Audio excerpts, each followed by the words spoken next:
Bonjour, nous allons faire une petite édification, un petit enseignement qui a pour thème sauver par les œuvres ou par la foi. D'emblée, j'aimerais vous dire que Jean 3,16, que Dieu a tant aimé le monde qu'il a donné son Fils unique afin que quiconque croit en lui ne périsse point, mais qu'il ait la vie éternelle. Alors, quiconque croit en lui, quiconque croit en lui. Donc, celui qui croit en Jésus-Christ, eh bien, il ne passe plus sous le jugement de Dieu, la colère de Dieu à venir.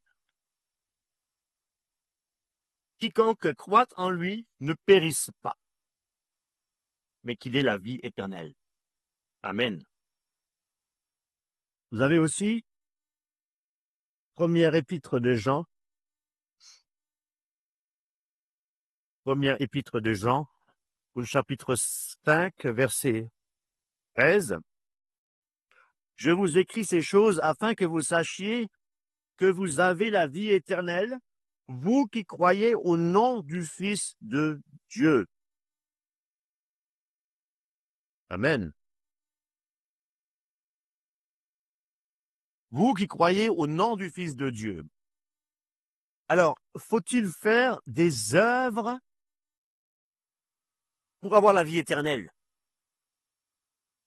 Selon ces deux versets bibliques, nous n'avons besoin que d'avoir la foi en Christ, de croire en Jésus-Christ pour être sauvés, les amis. Mais c'est vrai que Satan,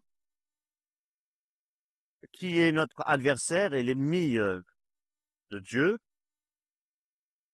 veut nous faire croire, il veut nous faire tromper des hommes, nous faire croire que pour être sauvés, qu'il faille faire des œuvres, qu'il faille vraiment mettre la parole de Dieu en application. Eh bien, c'est vrai, et en même temps, quelque part, c'est un mensonge. Le diable est toujours là pour apporter, on dit la parole de Dieu, des demi-vérités. Nous le voyons dans la Genèse. C'est pourquoi il est très important de comprendre, grâce aux Écritures, que le salut vient uniquement de la foi, sans les œuvres. Le fait de mettre sur le compte que la foi vient en faisant des œuvres, en apportant des œuvres, c'est quelque part même, comment dire, c'est éveiller l'orgueil en nous. Je mérite le royaume de Dieu parce que je suis meilleur chrétien que celui-ci, ou celui-là. Donc, quelque part, le Seigneur m'aime plus. Je suis un privilégié dans le royaume de Dieu. Voyez-vous? Eh bien, c'est une façon de penser qui n'est pas en phase avec l'Écriture. Nous allons dans Romains, chapitre 3, verset 28.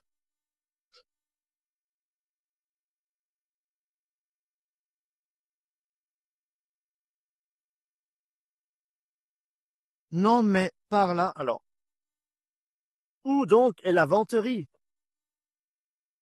A été exclue. Elle a été exclue par quelle loi? Celle des œuvres? Non, mais par la loi de la foi. Car nous concluons que l'homme est justifié par la foi sans les œuvres de la loi. Voyez-vous?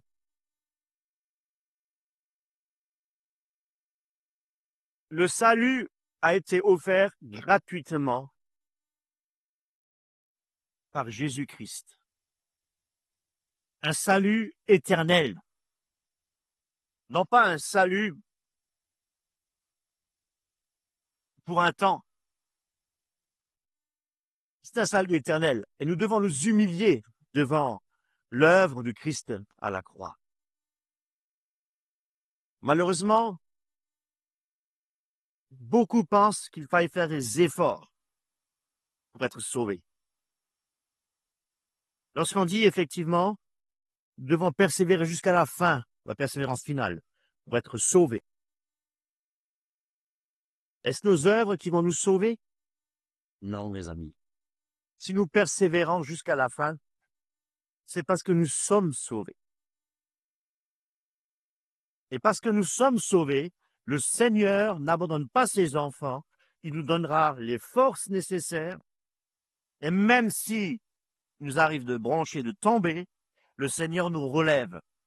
Parce que nous ne marchons pas par nos propres forces, mais parce que nous marchons par la grâce de Dieu.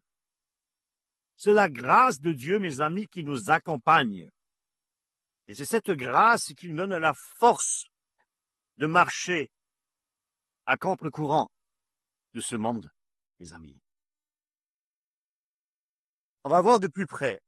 Pour revenir à Romains 3, 28, par la foi, la loi de la foi, car nous concluons que l'homme est justifié par la foi sans les œuvres de la loi. Mettons en parallèle Jacques, chapitre 2, verset 24. Vous voyez qu'un homme est justifié par les œuvres et non par la foi seulement. Est-ce que Jacques est en train de dire que l'homme, il est sauvé par les œuvres et non pas par la foi seulement?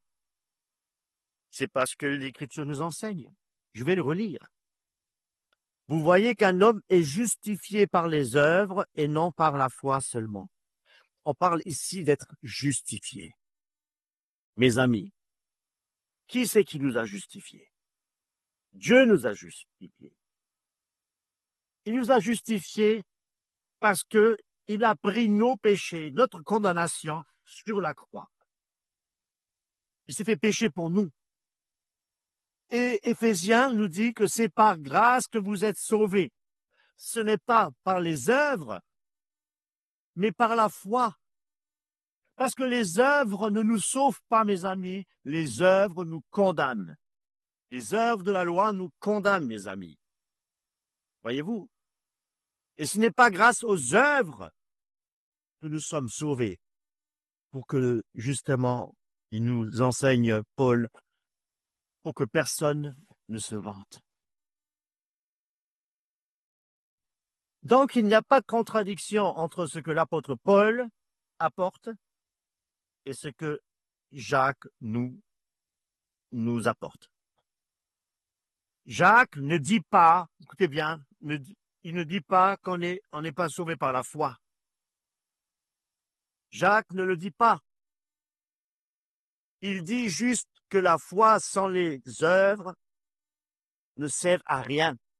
La foi, elle doit être visible, mes amis. La foi doit être prouvée par les actions, par les œuvres que nous faisons, les œuvres que Dieu a préparées d'avance par sa pure grâce, pour que nous puissions les accomplir.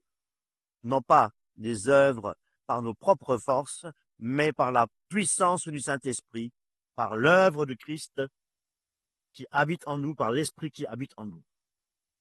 Quand Paul parle des œuvres, mes amis, il parle des règles de la loi. Mais Jacques, lui, donne des exemples d'Abraham, de Rahab, qui ont agi par la foi. Abraham était prêt à offrir son propre fils, même si ça allait à l'encontre de la loi. Voyez-vous? Rahab a caché quoi? Des espions dans sa maison. Et ce n'était pas des actions de la loi, mais c'était des actions de la foi. Ils ont agi en faisant confiance à Dieu. C'est par la foi. C'est pourquoi on lit dans Hébreux 11 que c'est par la foi que Abraham a offert Isaac, son fils, et que Rahab a été sauvée. C'est par leur action, par la foi. Leur action était des preuves de leur foi. Donc, les bonnes œuvres que Jacques mentionne ici, ce sont des œuvres qui montrent une foi réelle, une foi authentique, une foi vivante. Ce ne sont pas les règles religieuses, ni non plus une manière de gagner le salut. Le salut ne peut pas s'acheter. Le salut ne peut en aucun cas se mériter, parce que le salut vient de Dieu, mes amis. C'est Christ qui nous a rachetés. C'est Dieu qui sauve. Les fils de Corée, dans le psaume 49, un homme ne peut pas racheter la vie de son frère, mais il n'y a que Dieu qui peut racheter son âme. Là, il explique aussi que les actions montrent si une personne elle a vraiment la foi. Par exemple, pour moi qui suis pianiste, si quelqu'un me dit « je sais jouer du piano », est-ce que je peux mettre ma confiance en cette parole? Est-ce que je vais dire « oui, je crois que tu sais jouer du piano ». Ah, je le crois fortement, et puis tu dois être certainement un très très bon pianiste. Les amis, qu'est-ce qui va me faire croire qu'il est effectivement un bon pianiste? Ben, c'est quand il va me jouer une belle œuvre de Jean-Sébastien Bach. Là, je pourrais dire, effectivement, tu es un très bon pianiste. Tu sais faire. Mais s'il n'y a pas cette possibilité de l'entendre jouer, je ne pourrai jamais dire que c'est un bon pianiste. Voyez-vous, la foi, si elle n'est pas accompagnée des œuvres, c'est une foi morte. Jacques donne encore l'exemple d'une personne qui est pauvre. Si quelqu'un lui dit, par exemple, va en paix, mais il ne donne rien, à quoi ça sert? Là encore, c'est une foi morte. Une foi authentique, une foi vraie, qui vient du Seigneur, de l'Esprit. C'est une foi agissante, mes amis. Jacques dit encore, tu crois en Dieu, c'est bien, mais même les démons croient. Et qu'est-ce qu'ils font? Ils tremblent. Croire, c'est pas suffisant. Il faut montrer sa foi, mes amis, par ses actions, par les œuvres que Dieu a préparées d'avance. Donc, Paul et Jacques sont bien d'accord là-dessus. La vraie foi, elle produit des bonnes œuvres, et c'est ce qu'on appelle une foi vivante. On parlait de la justification. Eh bien, il y a 5 manières de comprendre la justification. Déjà, la Bible nous montre que la justification, c'est le fait d'être rendu juste, non pas en faisant des œuvres, mais rendu juste par Dieu au travers de son Fils Jésus-Christ, qui a détrôné Satan, qui est notre ennemi et qui est l'ennemi de Dieu. Écoutez bien, premièrement, justifié par Dieu. On est justifié par Dieu. Romains 8, 33.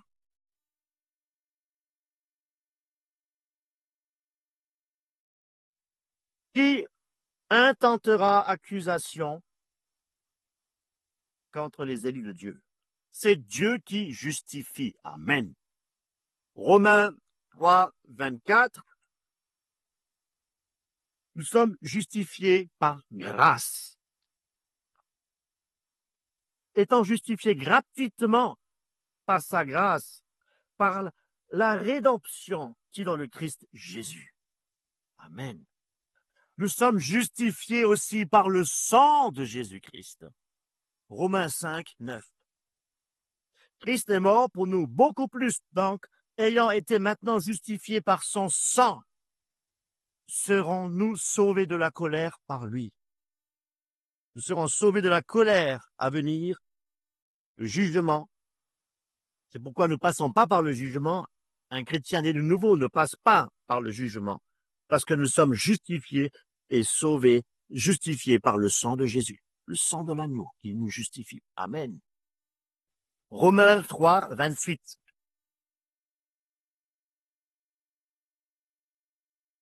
Non pas par la loi de la foi, car nous concluons que l'homme est justifié par la foi, sans les œuvres de la loi. Alléluia. Amen. L'homme est justifié par la foi, chers amis. Jacques, chapitre 2, verset 24. Vous voyez qu'un homme est justifié par les œuvres et non par la foi seulement. Et pareillement, Rahab aussi, la prostituée, n'a-t-elle pas été justifiée par les œuvres, ayant reçu les messagers et les ayant mis dehors par un autre chemin? Et vous, l'homme est justifié par les œuvres et non pas par la foi seulement.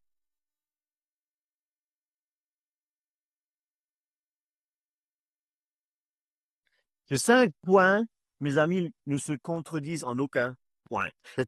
C'est ce que nous avons vu. Et devant Dieu, devant les hommes, Dieu voit tout. Dieu voit tout, il sait tout, et il sait si notre foi est vraie. Mais les hommes ont toujours besoin de voir des preuves, hein, des bonnes actions montrent aussi aux autres que la foi est vraie et authentique. Paul dit bien que les œuvres ne sauvent pas. Les œuvres, elles viennent après le salut, mes amis. Elles ne peuvent pas venir avant le salut. Il y a des gens qui font des œuvres et qui font de bonnes œuvres, voyez-vous, alors qu'ils sont athées. Est-ce que ces œuvres-là les sauveront? Non. On ne peut pas faire de bonnes œuvres pour être sauvé. Voyez-vous, les bouddhistes, ils veulent toujours arriver à la perfection morale, en faisant le bien. Mais si ils n'ont pas Christ, si Christ n'est pas leur vie, tout leur travail, toutes les œuvres qu'ils pratiquent, ce sont des œuvres en vain.